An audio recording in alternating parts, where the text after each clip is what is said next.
سورہ ملک کی آیت کریمہ دیکھیے۔ حالانکہ سورہ ملک کی بڑی فضیلتیں علماء کرام نے اور حدیث کریمہ میں اس کی بڑی فضیلت آئی ہے۔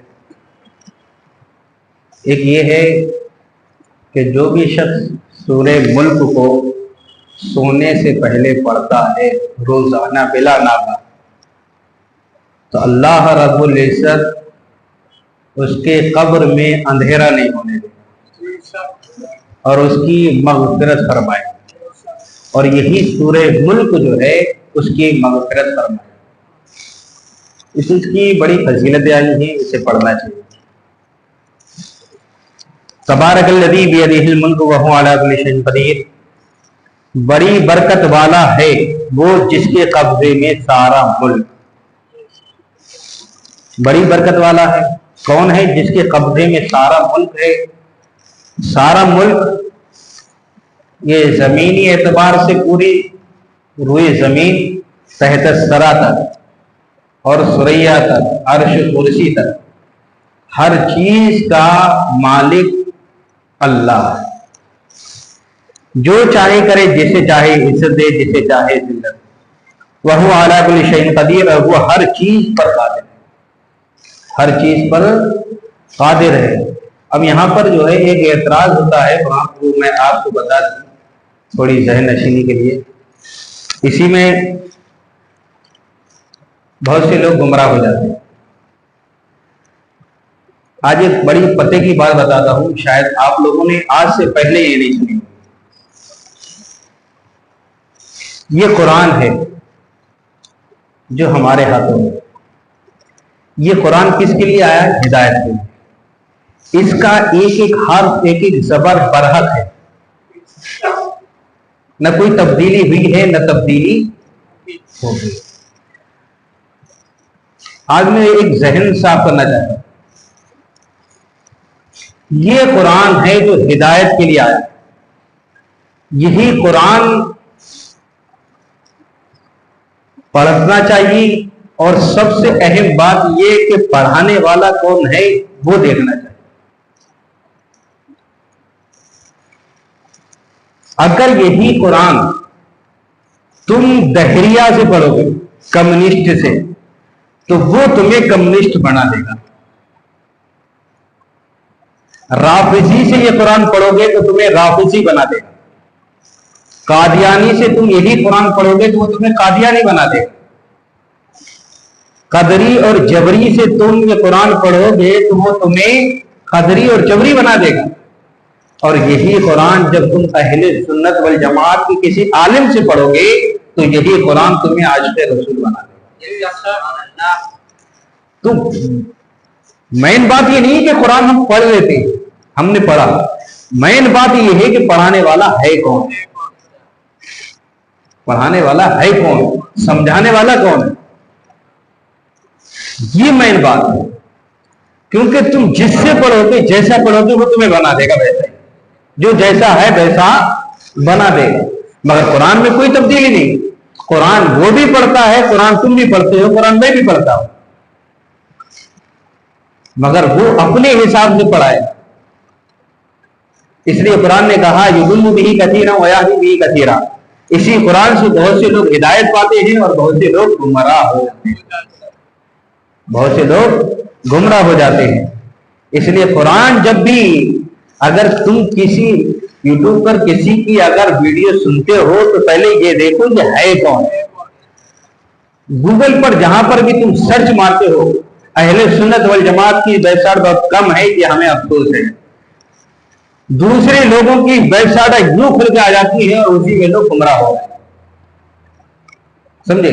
سب سے زیادہ محمدیوں کی ہے، جنہیں کہتے ہیں قادیانی، قادیانیوں کی بھاری پڑی ہے، اور لوگ وہی پڑھ پڑھ کے گمراہ ہو جاتے ہیں۔ تو قرآن پڑھنا ہے یا سننا ہے تو پہلے دیکھو یہ ہے کون، ویب سائٹ ہے تو کون، کس کی ہے، کون چلانے والا ہے، اس میں مضمون کس کا ہے۔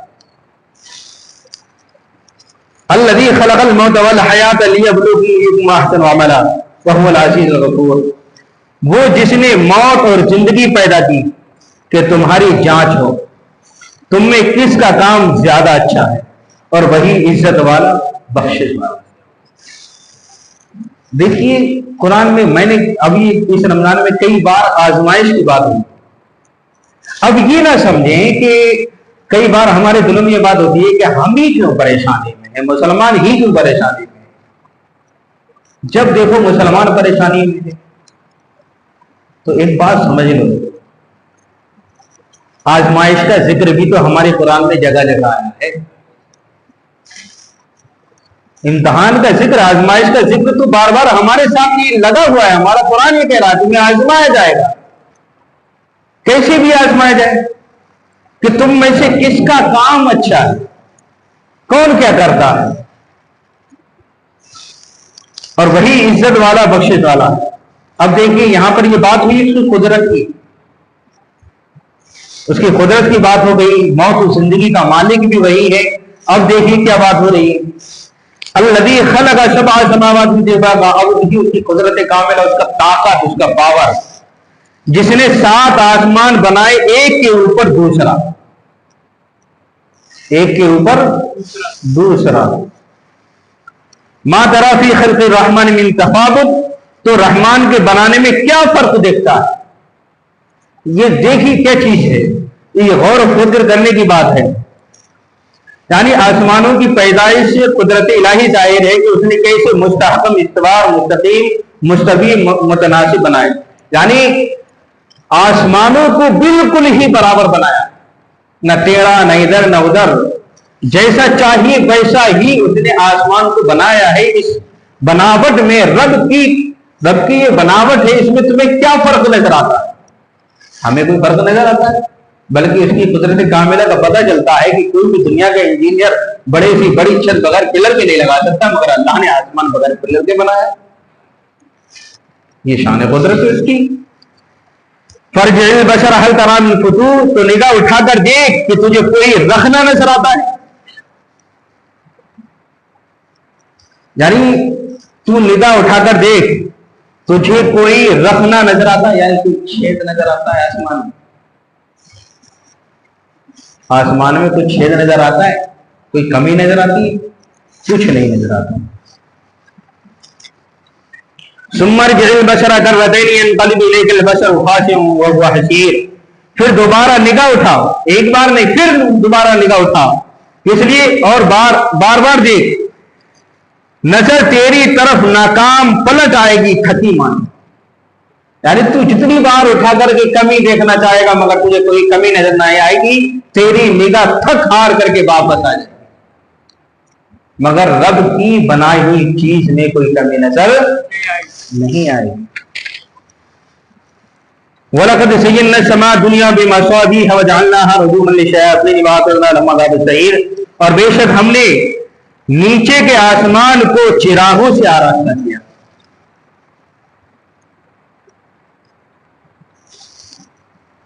نیچے کا آسمان, بے شک ہم نے نیچے کے آسمان کو, یعنی جو زمین کی طرف سب سے زیادہ قریب, 7 آسمان 1 2 3, تو زمین کی طرف, جو زمین کی طرف سے جو سب سے نیچے ہے اس کو کس سے مجھے کہا, چراغوں سے آراستہ کیا, یعنی ستاروں سے, چراغوں سے یعنی ستاروں سے آراستہ کیا ہے. تو ہم جو ستارے دیکھتے ہیں یہ پہلے آسمان پہ, کس پہ ہیں, قرآن یہ تو کہہ رہا ہے نا, بے شک ہم نے نیچے کے آسمان کو, یعنی زمین کی طرف سے جو سب سے قریب ہے نیچے آئے, یعنی پہلا, اس پر ہم نے چراغوں سے آراستہ کیا, یعنی ستاروں سے آراستہ کیا. وَجَعَلْنَاهَا رُجُومًا لِلشَّيَاطِينِ وَأَعْتَدْنَا لَهُمْ عَذَابَ السَّعِيرِ. اور انہیں شیطانوں کے لیے مار کیا اور ان کے لیے بھڑکتی آگ کا عذاب تیار فرمایا. کہ جب شیاطین آسمان کی طرف ان کی گفتگو سننے اور باتیں چرانے پہنچے تو قواعد سے شعلے اور چنگاریاں نکلیں جن سے انہیں مارا جائے. اب یہاں پر ایک چیز دکھاتا ہوں میں آپ کو, یہ جو بات رہی ہے, وَجَعَلْنَاهَا رُجُومًا لِلشَّيَاطِينِ وَأَعْتَدْنَا لَهُمْ عَذَابَ السَّعِيرِ. اور انہیں شیطانوں کے لیے مار کیا. یعنی آپ لوگوں نے کبھی کبھی یہ دیکھا ہوگا کہ ایک ستارہ یہاں سے ٹوٹتا ہوا نظر آتا ہے اور دور جا کر کے ختم ہو جاتا ہے. اسے بولتے ہیں شہاب ثاقب, سمجھے, وہ کیا چیز ہے. بہت سے لوگ اس تارے کو دیکھ کر کے منتیں مانگتے, وش مانگتے, حالانکہ وہ پتا کیا ہے, وہ شیطان ہے جو فرشتوں کی باتیں سننے جاتا ہے تو اللہ رب العزت ایسے فرشتوں کو مقرر کیا ہے کہ اس پر آگ کا کوڑا پڑتا ہے، یہی کہا، اس کے لیے مار کیا اور ان کے لیے بھڑکتی آگ کا عذاب تیار فرما، اس کے لیے مار کیا، یعنی وہ جب آسمان پہ باتیں سننے جاتی ہیں تو ان پر آگ برسائی جاتی ہے، آگ کے کوڑے لگتے ہیں، پھر جو وہ بھاگتا ہے وہی چنگاری ہوتی ہے، کیا ہوتی ہے؟ وہ شیطان ہے جو بھاگتا ہے اور ہم کیا وش مانتے ہیں، یہی ہے۔ تو اب سمجھ میں آیا وہ کیا چیز ہے؟ تو اسے دیکھ کر کے یہ نہیں کہ ہاں میری زندگی میں بہت اچھا ہوا، میں نے یہ دیکھ لیا، وہ تو شیطان ہے جس کو مار پڑی ہے، وہ بھاگا ہے۔ اور یہ بند کب سے ہوا یہ بتا دوں۔ حضور نبی کریم صلی اللہ تعالی علیہ وسلم جس رات حضرت عبداللہ رضی اللہ تعالیٰ عنہ کی پشت مبارک سے حضرت آمنہ رضی اللہ تعالیٰ عنہ کے وطن مبارک میں جس رات منتقل ہوئی، اسی رات سے شیطان کا آسمانوں پر جانا بند ہو گیا، اسی رات سے۔ اس سے پہلے یہ جاتے تھے، شیطان جاتے تھے، فرشتوں کی باتیں سنتے تھے اور زمین پر جو نجومی ہوتے تھے انہیں بتاتے بہکاتے، پھر وہ نجومی اپنی طرف سے من گھڑنت باتیں کر کر کے لوگوں کو گمراہ کرتے، جیسے بادشاہ نمرود یہ سب گزرے ہیں نا، فرعون، ان کے پاس جو ہے کیا رہتے تھے؟ نجومی رہتے تھے، وہ اپنی جادوؤں کے ذریعے اور یہ سب شیطانوں سے ان کا کانٹیکٹ رہتا، بس اسی پہ چلا کرتے تھے۔ مگر حضور نبی کریم صلی اللہ تعالیٰ علیہ وسلم کے منتقل ہونے کے بعد اسی رات سے اس پر پابندی لگا دی گئی، اور جب بھی یہ آسمان کی طرف جاتا ہے تو اس پر آگ کے کوڑے برسائے جاتے ہیں۔ وَلِلَّذِينَ كَفَرُوا بِرَبِّهِمْ عَذَابُ جَهَنَّمَ وَبِئْسَ الْمَصِيرُ، اور جنہوں نے اپنے رب کے ساتھ کفر کیا، خواہ وہ انسانوں میں سے ہوں یا جنوں میں سے۔ اب یہ دیکھیے، جن بھی اللہ پر ایمان لاتے ہیں، جن بھی اللہ پر ایمان لاتے ہیں اور انسان بھی اللہ پر ایمان لاتے ہیں۔ انشاءاللہ کل اس کی تھوڑی ڈیٹیل بتاؤں گا، مگر اتنا سمجھیے کہ جن بھی جیسے ہم لوگ جو ہے اچھے ہیں اور برے، ایسے ہی ان میں بھی اچھے اور برے ہوتے ہیں، مگر یہ بھی ایمان لائے، اور اللہ کے رسول صلی اللہ تعالیٰ علیہ وسلم نے جنوں کو کلمہ بھی بنایا۔ ایک بات یاد آ گئی ہے تو میں کہتا ہوا چلو، بڑی پیاری بات ہے۔ حضور نبی کریم صلی اللہ تعالیٰ علیہ وسلم کی رسالت کے تعلق سے ایک بت جو ہے، ایک جگہ بت تھا، لوگ پوجا کر رہے تھے، تو اس میں ایک کافر جن جو تھا اس میں داخل ہو گیا، سمجھے، اور وہ سرکار کے خلاف برائی کرے، بت میں سے آواز آئے وہ سرکار کے خلاف برائی کرے۔ اب وہ پجاری جو تھا اس نے سب کو بلایا کہ دیکھو یہ ہمارے خدا بول رہا ہے اور آنے والی اس کی جو ہے برائی کر رہا ہے۔ تو ایک جن جو سرکار پر ایمان لا چکا تھا، جب تک لوگ آئے اس سے پہلے وہ اس بت میں گیا، اور جو بت میں پہلے سے جو جن تھا جو سرکار کی برائی کر رہا تھا اسے قتل کیا، خود بت میں داخل ہو کر کے سرکار کی تعریف و توہین بیان کیا، سمجھے۔ تو اللہ کے رسول نے جنات کو کلمہ بھی پڑھا۔